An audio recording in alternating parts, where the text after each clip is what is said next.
Zee 24 तासनं उघडकीस आणलेल्या पुणे जमीन गैरव्यवहार प्रकरणातली सगळ्यात महत्त्वाची बातमी। शीतल तेजवानी पुणे पोलीस आयुक्तालयामध्ये आता हजर झालेली आहे आणि वकिलांसह पोलीस आयुक्तालयामध्ये शीतल तेजवानी चौकशीसाठी हजर आहे। गैरव्यवहार प्रकरणात तेजवानीची आता पुणे पोलीस आयुक्तालयामध्ये चौकशी सुरू आहे। या क्षणाची सगळ्यात महत्त्वाची बातमी आणि ही सगळ्यात मोठी दृश्य आहेत या प्रकरणातली।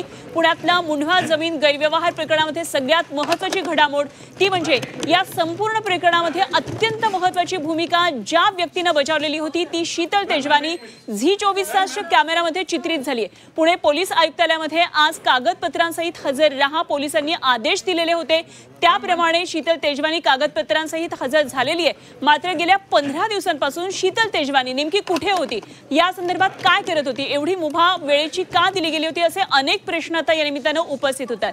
पुणे पोलीस आयुक्तालयातली थेट दृश्य आपण पाहतो आहोत। ज्यावेळी शीतल तेजवानी पोलिसांच्या समोर चौकशीसाठी उपस्थित होत होती त्यावेळेची ही दृश्य आहेत आणि गेल्या 2 तासांपासून शीतल तेजवानी पुणे पोलीस आयुक्तालयामध्ये सध्या उपस्थित आहे।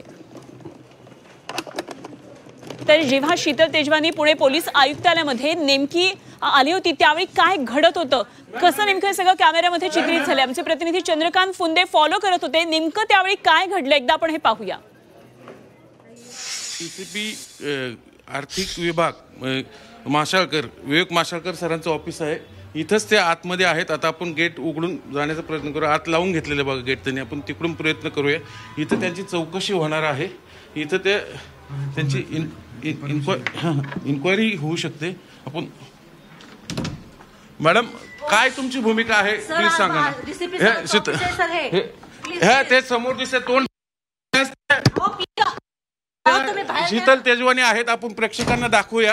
त्या शीतल तेजवानी आहेत, ते बोलायला नकार देत आहेत। आता आपण प्रयत्न केला त्यांच्याशी, आता हे डीसीपीचं ऑफिस आहे सर, त्याची चौकशी करतीलच पण त्या बोलायला नकार देत आहेत। त्यांनी तोंड झाकून घेतलं, याच्यावरूनच त्यांची काय भूमिका आहे सहज समजू शकतो आपण सातत्याने त्यांना फॉलो करतोय। समोर येत नाहीत, त्या बंद दाराआड आहेत। आज डीसीपी सर आले त्यांची इन्क्वायरी करतील, परवा दिवशी त्यांचा जबाब नोंदवून घेतलेला आहे, पण ते माध्यमांसमोर येणं का टाळतायत हा सर्वात महत्त्वाचा मुद्दा आहे।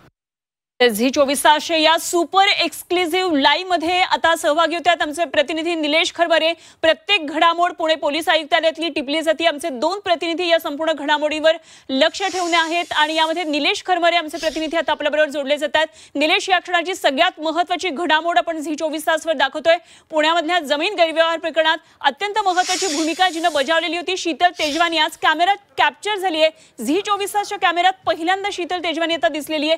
काय नेमक्या सध्या आत्ताच्या अपडेट येतात, काय या घडामोडी, काय चौकशीला सुरुवात झाली का, मासा सर त्या ठिकाणी पोहोचलेत का, चौकशी सुरू होतीये का?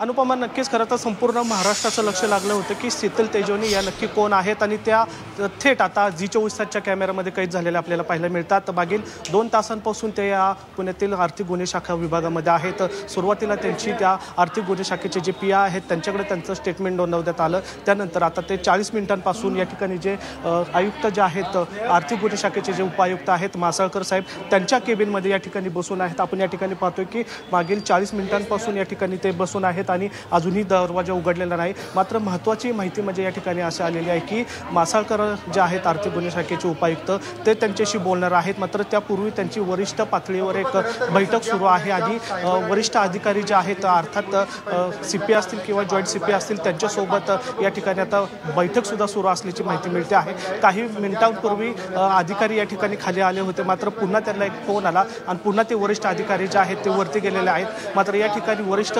अधिकाऱ्यांकडून शीतल तेजवानीची अजूनही चौकशी झालेली नाही किंवा शीतल तेजवानी जे आहेत ते वरिष्ठ अधिकाऱ्यांना भेटले नाहीत। त्यांच्या भेटीसाठी या ठिकाणी जे आहेत ते मासाळकरांच्या केबिनमध्ये बसलेले आपल्याला पाहायला मिळतात।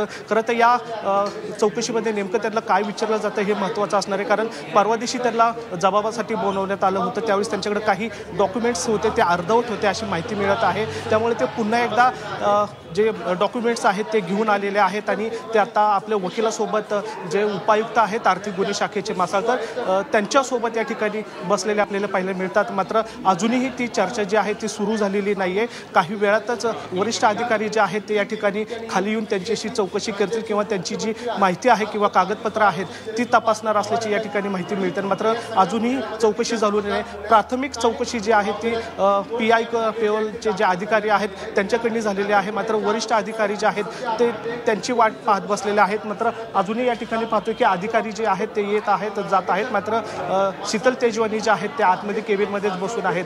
या सगळ्यामध्ये प्रकरणामध्ये आपल्याला महत्त्वाचा बाजू बनता येईल की वरिष्ठ अधिकाऱ्यांची जी बैठक सुरू आहे त्या अर्थी कदाचित शीतल तेजवानी यांच्यावर गुन्हा दाखल होणार का, या अनुषंगाने कदाचित ही बैठक असल्याची सूत्रांकडून माहिती मिळत आहे. त्यामुळे जे उपायुक्त जे आहेत आर्थिक गुन्हे शाखेचे ते अजून शीतल तेजवानी यांना भेटले नाही आहेत. आपण त्यांची वाट पाहतोय आणि या ठिकाणी दृश्यांमध्ये पण मी या ठिकाणी पाहतो की कशा प्रकारे आतमध्ये ते बसून आहेत, मात्र आतमध्ये जाऊन देत नाहीत. आणि आपल्या इकडे महत्त्वाची एक अपडेट आलेली आहे. आपले चंद्रकांत सर आहेत. सर, काय आत्ताची महत्त्वाची अपडेट? आत्ताची अपडेट हीच आहे की तिला बसून ठेवलेलं आहे रितसर. कारण कुठलाही गुन्ह्यात तपास असला ना पोलिसांची एक कार्यपद्धती असते. रितसर तिला बसून ठेवलं आहे. वरती DCP आपण CP सरांसोबत चर्चा करतं. CP सरांशी आत्ता आम्ही बोललो. त्यांनी सांगितलं हे शेवटी आर्थिक गुन्हा आहे, याच्यात लगेच अटक होत नाही, तपास होतो सगळा, सर्वांगीण सगळे डॉक्युमेंट तपासले जातात. त्यानंतर मग आणखीन तिला एखाद्याची 1-2-3 वेळा तपासाला बोलवलं जाईल आणि मग पुढच्या प्रोसिजर सगळे समोर आले, सगळे डॉक्युमेंट, तिचा सहभाग वगैरे, मग तिची अटक होऊ शकते. आज अटक होणार नाही हेच या प्रकरणात, पण आज तिची तपासणी होणार, चौकशी होणार, जबाब नोंदवला जाणार. ह्याच केबिनमध्ये DCP विवेक मासाळ तिचा शीतल तेजवानी जबाब नोंदतील आणि नंतर मग पुढे डॉक्युमेंट जे काय ती आज घेऊन आलेली ते सादर केले जातील. मग पुढचे आणखीन जे 272 लोक आहेत त्यांच्याकडनं पॉवर ऑफ अटर्नी तिने घेतलेली त्यांचे जबाब नोंदवून घेतले जातील आणि मग सगळी पुढची प्रोसिजर होईल. अशी आत्ताची सध्या या केसमधली अपडेट आहे. पण आत्ता तिला पहिली शिक्षा म्हणून बसून ठेवलेलं आहे. पोलिसांची जी कार्यपद्धती असते, पहिल्यांदा आरोपी आला की त्याला बसून ठेवायचं रितसर, आत्ता तेच सुरू आहे. मला सांगा, मग यावेळेस आता जी वरती बैठक सुरू आहे, कदाचित या सगळ्या हालचाली त्यांना भेटण्याआधीच्या गुन्हा दाखल होण्याच्या ही प्रोसेस म्हणता येईल का? मग हो, सुरुवात आहे. कारण आता तिचा जबाब नोंदलेला, मग तिच्या जबाबात आणखीन काही वेगळी माहिती मिळते का, किंवा जे 272 जे आहेत ते म्हणतात आम्ही जोपर्यंत अंजली दमानियांशी बोलणार नाही तोपर्यंत आम्ही जबाब, कारण त्या लोकांचे जबाब, कारण त्यांची फसवणूक झालेली आहे. कारण हा व्यवहार असं झालेला आहे, त्यांनी पॉवर ऑफ अटर्नी घेताना शीतल तेजवानी ह्या लोकांकडनं ही जमीन मी तुम्हाला सरकारच्या ताब्यातनं मिळवून देते, आत्ता मला पॉवर ऑफ अटर्नी द्या, नंतर ज्यातनं जी जमीन विकून जे काही पैसे येतील ते मी तुम्हाला देते, असा तो सगळा व्यवहार आहे. मग असंच करून त्यांनी ते पार्थ पॉवरची कंपनी आंबेडे कंपनीला तुम्ही जमीन विकत घ्या, नंतर मला पैसे द्या, मग मी असं, मग सगळं ज्याला आपण वरचं ग्रामीण भाषेत एक छान म्हण आहे याला, मिरच्यावरचं खळ, असंच जमीन आहे शासकीय जी कुणालाच विकायचा अधिकार नाही. ही परस्पर शीतल तेजवानीनं केवळ इतर हक्कातली नावं, वतनातली नावं ही 272 यांच्या पॉवर ऑफ अटर्नी घेतल्या, त्यांना सांगितलं तुम्हाला नंतर पैसे देते, त्यांचे पॉवर ऑफ अटर्नी घेऊन ती परस्पर आंबेडे कंपनीला विकली आणि हे सगळं प्रकरण G24ने बाहेर काढल्यानंतर ह्या सगळा घोटाळा समोर आलेला आहे. त्यामुळे आता शेवटी किती नाही झालं ते वतनदार जे मूळ हक्कवाले आहेत त्यांची फसवणूक झालेली आहे, हा तो मूळ गुन्हा याच्यातला आहे. त्यामुळे तिला अटक निश्चित होऊ शकते, पण प्रोसेसनुसार. अनुपमा, या ठिकाणी आपण पाहतोय की ज्या जी बैठक सुरू आहे त्या अनुषंगाने जर आपण बघितलं तर या प्रकरणामध्ये नक्कीच शीतल तेजवानी यांच्यावर गुन्हा दाखल होण्याची शक्यता नाकारता येत नाहीये. आणि त्याचाच भाग म्हणून या ठिकाणी आता शीतल तेजवानी जे आहेत ते वरिष्ठ अधिकाऱ्यांनी त्यांना त्यांच्या केबिनमध्ये बसून ठेवलेलं आहे. अर्थात त्यांच्यासोबत वकीलसुद्धा आहेत आणि काही कागदपत्रंसुद्धा आहेत. त्यामुळे आता या प्रकरणामध्ये या चौकशीमध्ये किंवा आज काय होतं हे पाहणं महत्त्वाचं असणार आहे. मात्र या संपूर्ण प्रकरणामध्ये जर बघितलं तर सकाळी शीतल तेजवानी हे आपल्या आलिशान गाडीमध्ये मुंबईवरून पुण्यामध्ये दाखल झाले आणि थेट त्या आर्थिक गुन्हे शाखेचे जे पोलीस निरीक्षक आहेत त्यांच्या केबिनमध्ये गेले. त्या ठिकाणी ते काही सेकंद थांबले, मात्र त्यांना तत्काळ या ठिकाणी वरिष्ठ अधिकारी जे आहेत आर्थिक गुन्हे शाखेचे त्यांच्या केबिनमध्ये जायला सांगितले. मात्र या दरम्यान त्यांना आपण थेट प्रश्न विचारला होता की तुम्हाला यामध्ये बोलायचं आहे का, तुमची बाजू मांडायची आहे का, तुमचं फसवणूक केली जाते का, किंवा तुम्हाला बोलण्याची संधी आहे का. तर त्यांनी नो कमेंट्स अशा शब्दात त्यांनी मला उत्तर दिलं होतं आणि ते थेट या ठिकाणी आता वरिष्ठ अधिकारी जे आहेत ते त्यांच्या केबिनमध्ये बसलेले आपल्याला पाहायला मिळतात. अगदी निलेश, ही घडामोड आपल्यासाठी अत्यंत महत्त्वाची आहे, कारण गेल्या 15 दिवसांपासून आपण ही बातमी लावून धरलेली आहे. त्यामुळे ह्याचा पाठपुरावा आपल्याला करायचा आहे आणि निश्चितच शीतल तेजवानी संदर्भात आज चंद्रकांतने जी आत्ता महत्त्वाची माहिती दिली आहे ती म्हणजे या प्रोसिजरच्या भागानुसार जरी आता 40 मिनिटांपासून ती केबिनमध्ये बसून असली तरी देखील पुन्हा चौकशीला बोलावलं जाण्याची शक्यता आहे. त्यामुळे आज अटकेची शक्यता कमी आहे. खरं तर हाच प्रश्न अंजली दमानी यांनी विचारलेला होता, काल उपस्थित केला होता आणि आजही काही वेळापूर्वी आपण त्यांच्याबरोबर चर्चा केली होती. काय यामध्ये अंजली दमानी म्हटल्या होत्या एकदा आपण पाहूया. शीतल तेजवानीला आता पोलीस स्टेशनमध्ये बोलवण्यात आलंय. पहिलं तर त्या बाईंना अटक करा, कारण त्यांच्यावरची शिक्षा जी आहे ती 7 वर्षाच्या वर असल्यामुळे सुप्रीम कोर्टच्या डायरेक्शन्स आहेत की arrest can be done in all these kind of cases. तर यांना तात्काळ अटक करा आणि त्यांचे इंटरोगेशन झाल्यानंतर खरं काय ते बाहेर येणार आहे याच्यात काही शंका नाही. तर या संदर्भात आपण पुन्हा निलेशकडे जाऊया. निलेश, हाच महत्त्वाचा प्रश्न आहे जो अंजली दमानिया सातत्याने उपस्थित करतात. हे काही वेळापूर्वी झालेला आमचा संवाद होता आणि यामध्ये काल जो त्यांनी पत्रकार परिषदेत प्रश्न विचारला होता तो पुन्हा विचारलाय. एवढा मोठा गुन्हा आहे, एवढं मोठं सगळ्या गोष्टी जर कागदपत्रांद्वारे दिसत असतील तर तिला अटक लगेचच का नाही? ही काही 2-2.5 वर्षांची शिक्षा नाही तर 7 वर्षांची आहे, त्यामुळे तात्काळ अटक होऊ शकते असा त्यांचा या संदर्भातला एक दावा आहे. खरं तर आपली चर्चा तीच आहे की मागील 2 तासांपासून खरं तर त्या आल्यापासून 2 तास झाले आणि 40 मिनिटं या ठिकाणी बसलेले आहेत आणि ज्या प्रकारे वरिष्ठ अधिकाऱ्यांची वरती दुसऱ्या मजल्यावर बैठक सुरू आहे त्या अनुषंगाने आपण या ठिकाणी त्यांचे गुन्हा दाखल होणार का नाही याची या ठिकाणी खात्री देऊ शकत नाही, पण शक्यता या ठिकाणी आपण वर्तवू शकतो. कारण एखाद्या मोठ्या गुन्ह्यामध्ये बघितलं तर आपण बऱ्यापैकी सगळे जे अधिकारी आहेत वरिष्ठ अधिकारी ते एकत्र बसून निर्णय घेत असतात. मग याच प्रकरणामध्ये पण तशीच आपल्याला बाजू पाहायला मिळते, कारण तिला भेटण्याआधी या ठिकाणी वरिष्ठांची बैठक सुरू आहे आणि मागील 1.5 तासापासून ते एकमेकांशी चर्चा करतात. या दरम्यान जे आर्थिक गुन्हे शाखेचे जे उपायुक्त आहेत ते खाली आले होते, त्यांनी शीतल तेजवणीला भेटलं, मात्र तात्काळ त्यांना फोन आल्यानंतर ते पुन्हा एकदा वरिष्ठांच्या केबिनमध्ये गेलेले आहे. त्यामुळं ही सगळी जी हालचाल आहे किंवा जे आपण पाहतोय त्यामुळे कुठेतरी शीतल तेजवणींवर गुन्हा दाखल होण्याची शक्यता या ठिकाणी नाकारता येत नाही. आणि जसं की अंजली दमानी यांनी पण आता स्टेटमेंट दिलं आहे की त्यांना का नाही गुन्हा दाखल होतं,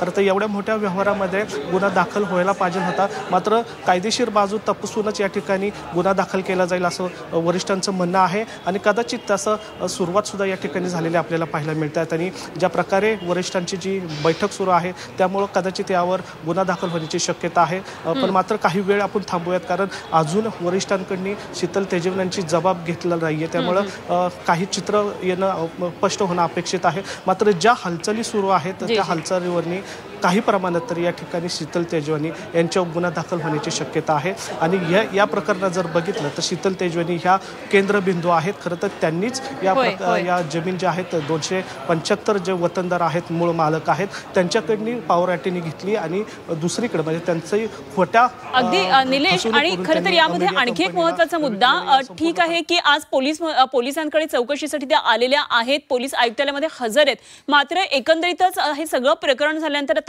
आजचा 15वा दिवस आहे, त्यानंतर ही चौकशी होतीये. एवढ्या मोठ्या वेळेमध्ये खरं तर ही मुबलक वेळ होती, त्यावर त्यांना भरपूर कागदपत्र जमवण्यासाठी, यामधून सुटका कशी होईल हे पाहण्यासाठी, त्यामुळे चौकशी का होत नाहीये लवकर, हा जेव्हा प्रश्न अंजली दमानी यांना आम्ही विचारला होता, काय नेमकं त्यांनी उत्तर दिलं ते आधी आपण ऐकूया.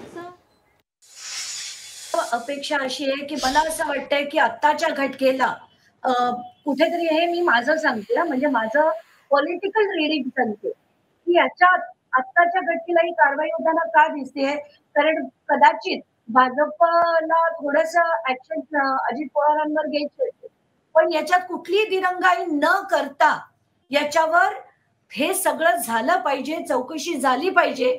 आणि जर याच्यात कुठची दिरंगाई झाली तर मात्र या सगळ्यांना, अगदी या समितीला सुद्धा आणि या सरकारला सुद्धा मी कोर्टात खेचणार.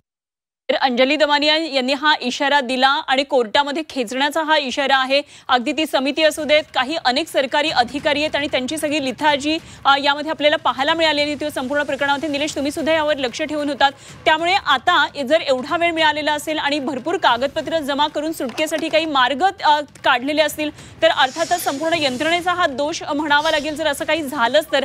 त्यामुळे या मुद्द्याकडे पण कसं पाहतोय? खरं तर या प्रकरणामध्ये पहिल्यापासूनच संशयाची सोय पाहायला मिळत आहे. खरं तर ज्या कंपनीचे भागीदार 2 आहेत, मात्र त्यातल्या 99% भागीदार असलेल्या पार्थ पॉवर आहेत त्यांच्यावर मात्र गुन्हा दाखल झालेला नाही आहे. खरं तर कायद्यानुसार ज्या कंपनी एखादी गुन्हा करते तर त्या कंपनीचे डायरेक्टर जे आहेत त्यांच्यावर सुद्धा गुन्हा दाखल होत असतो. मात्र या प्रकरणामध्ये जर बघितलं तर पार्थ पवारांचं नाव वगळण्यात आलेलं आहे. एवढंच नाही की जी समिती आहे त्या समितीने जो अहवाल दिलेला आहे त्या समितीमध्ये पण त्यांचं नाव नाही आहे. त्यामुळे या प्रकरणामध्ये आपण बघितलं तर पहिल्यापासूनच कुठेतरी वेळ काढण्याची प्रक्रिया आपल्याला पाहायला मिळत होती. त्यामुळं हे जे आरोपी आहेत किंवा ज्यांच्यावरती गुन्हा दाखल झालेला आहे त्यांना वेळ देण्यात आलाय का असाही या ठिकाणी संशय व्यक्त केला होता. आणि दुसरीकडे जर बघितलं तर जे अमेरिका कंपनीचे जे दुसरे पार्टनर आहेत दिग्विजय पाटील ते सुद्धा या प्रकरणापासून लांब होते. खरं तर या दोघांनाही शीतल तेजवानी असतील किंवा दिग्विजय पाटील असतील या दोघांनाही पिंपरी चिंचवड पोलीस असतील किंवा पुणे पोलीस असतील या दोघांनाही नोटीस बजावलं होतं आणि नोटिसीला उत्तर देण्यासाठी वेळ दिला होता. मात्र त्यांनी जवळपास 10 दिवसाची वेळ घेतली आणि त्यानंतर ते पोलिसांसमोर दाखल झाले. त्यामुळे कुठेतरी त्यांनी वेळ काढून आपली सुटका कशी होईल या अनुषंगाने त्यांचा प्रयत्न होता. आणि शीतल तेजवानींनी पण आपला अटकेपूर्वीचा जामिनासाठी ते हायकोर्टात गेल्याची पण माहिती मिळवत होती. तर या संपूर्ण प्रकरणामध्ये जर बघितलं तर कुठेतरी संशयाची सोय व्यक्त केली जात आहे की त्यांना कुठेतरी वेळ दिलेला गेला पाहिजे. आणि हा वेळ सिस्टीमनेच त्यांना उपलब्ध करून दिला असल्यामुळे खरं तर हा 15 दिवसांचा वेळ गेलेला आहे. नाहीतर तात्काळ या संदर्भात पोलीस सुद्धा ऍक्शन मोडमध्ये दिसले असते तर आतापर्यंत नोटिसा बजावल्या असत्या, आतापर्यंत चौकशीसाठी घरी गेले असते, काही ना काहीतरी हालचाली त्या दिसल्या असत्या. त्याचबरोबर तुम्ही जो आता एक महत्त्वाचा प्रश्न उपस्थित केला, जो महत्त्वाचा मुद्दा उपस्थित केला होता तो म्हणजे समिती संदर्भात.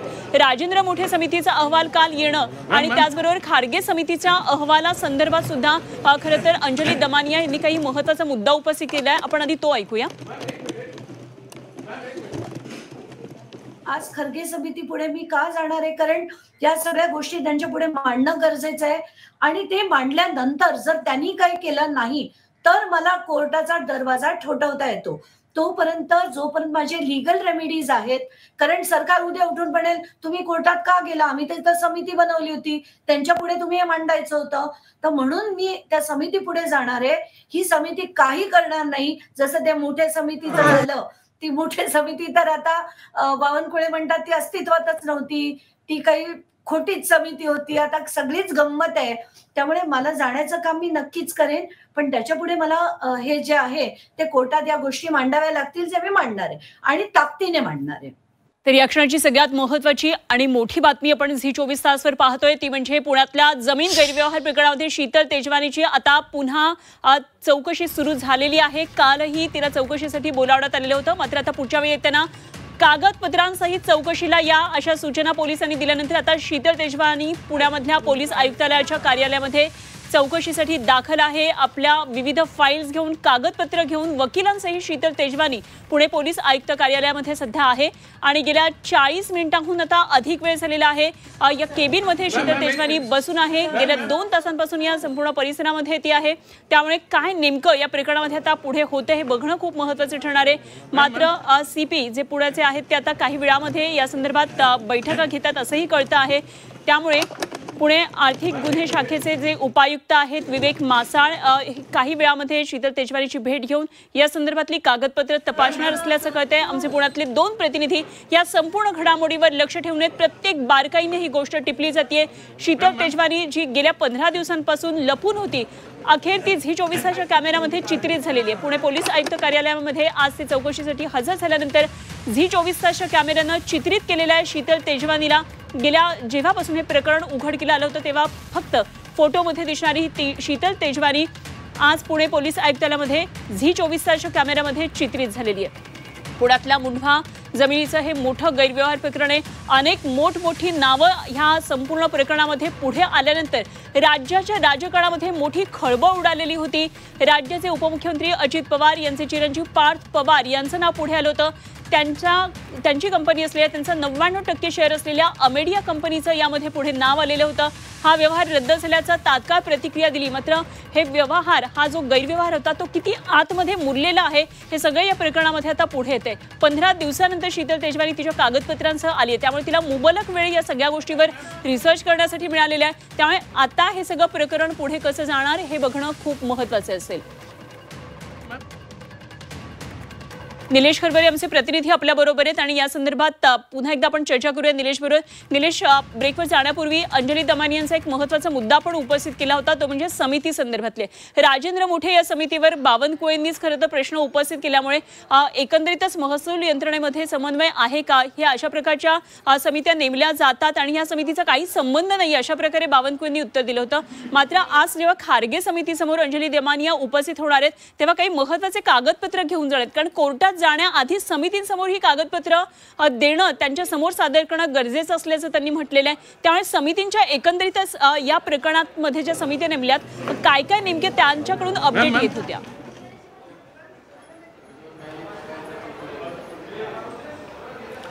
खरं तर आपण ह्या ज्या 2 समित्या नेमण्यात आलेल्या आहेत या समितीने प्राथमिक करून जिल्हा अधिकारी आहे आणि महसूलचा जो आहे तो अहवाल येणं अपेक्षित होतं. जर या समितीमध्ये जर बघितलं तर मोठे समितीचा अहवाल सुरुवात आधी आलेला आहे. खरं तर टेक्निकली कारण आपण जे या क्षेत्रातले जे तज्ज्ञ आहेत त्या तज्ज्ञ मंडळींशी बोललो तर या मंडळींचं असं म्हणणं होतं की सुरुवातीला हा अहवाल हा जिल्हा अधिकाऱ्यांचा आला पाहिजे, त्यानंतर महसूल विभागाचा आला पाहिजे, त्यानंतर जी समिती स्थापन केलेली आहे त्याचा अहवाल आला पाहिजे. मात्र या ठिकाणी आपल्याला उलटं पाहायला मिळालं. या ठिकाणी राजेंद्र मोठे समितीचा अहवाल सुरुवातीला आला, त्यानंतर आता खरगे समितीचा अहवाल आणि शेवटी हा जिल्हा अधिकाऱ्यांचा अहवाल येणार. खरं तर जो स्थानिक पातळीला जो गैरव्यवहार झालेला आहे त्याची चौकशी होऊन स्थानिक पातळीवरचा जो अहवाल आहे तो येणं अपेक्षित असतं. मात्र या ठिकाणी आपल्याला पाहायला मिळालं तर घटनाक्रम हा उलटा पाहायला मिळाला होता आणि त्यात बावनकुळेंनी सांगितलेलं की ही समितीच नाही, त्यामुळे हे कुठंतरी ना आपल्याला